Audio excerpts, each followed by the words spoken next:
important, and the way we work with them is important.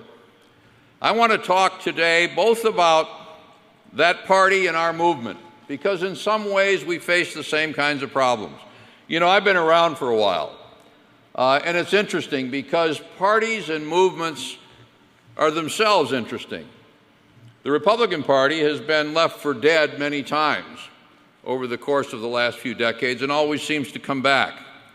But what's more interesting to me is the way that party establishments, and indeed the establishments of movements, react when new people come in.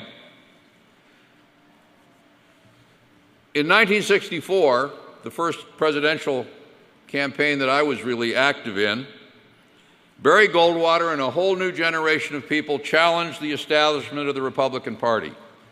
They were dismissed as crazy. The establishment tried to keep them out, but they came in anyway. And as a result, they changed the Republican Party and made it the vehicle that at least was available to conservatives for policy and political reasons. By the early 1970s, I was working in the White House, and during the Nixon administration, there was an attempt to launch something we called Operation Switch, was to get Democrats who had been left behind by a Democratic Party moving rapidly to the left to join the Republican Party. And that project focused on elected officials at the state and local level in the South. And I remember a member of Congress coming to me and literally screaming at me at the top of his lungs. He said, "We don't want those people in our party. If they come into our party, do you know what's going to happen? They're going to want to have something to say about how we run the party. They're going to primary us." They came in anyway. They changed the Republican Party. They became part of a new establishment. And that congressman's prophecy may have been correct, because a few years later he was defeated in a statewide primary by a former Democrat. Then came the Reagan Revolution of 1976. When Ronald Reagan challenged the now new but old Republican establishment headed by then President Ford. I was involved in that, and I remember talking to a member of the Republican National Committee, a good conservative who'd been a friend of mine, was a friend of mine, and I said, "There's not much I can do because we're going to have to roll over all of you." And he said, "How do you think I got here?" He said, "I came in with the Goldwater people in 1964. What took everybody so long? Because we need new people, and we have to accept the fact that when new people come in, they want a voice." The Reagan people came in, and today many of them are part of the party establishment. The party establishments always seem to act, the new ones eventually seem to act like the old ones.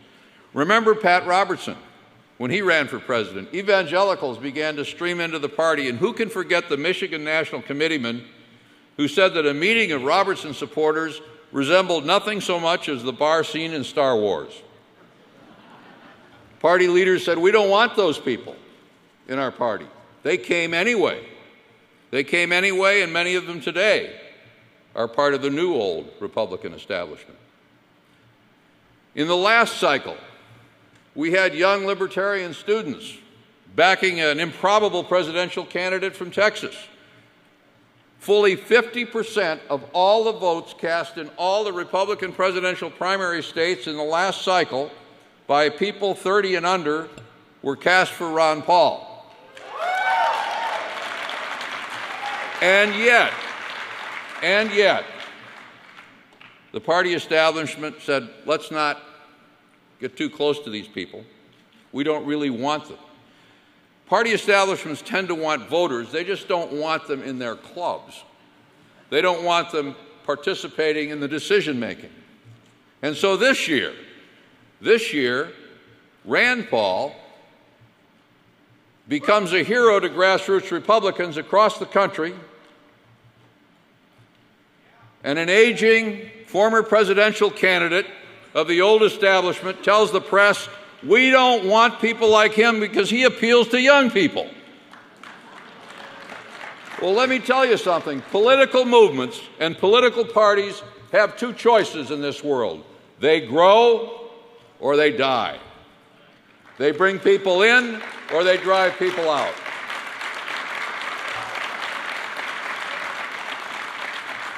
The strength of our movement from the very beginning has been that it's been a movement based upon ideals and principles. And from the beginning, from the very beginning, we've attracted anyone who repaired to the banner that we represent.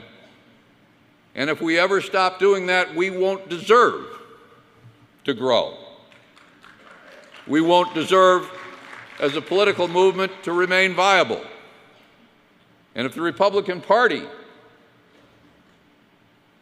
adopts exclusionist policies, it won't win, it won't succeed, and it, like movements and parties in the past, will be looking back at its glory days. Fortunately, many, many Republicans and most conservatives recognize this need. But I'd like to go back a little bit. This is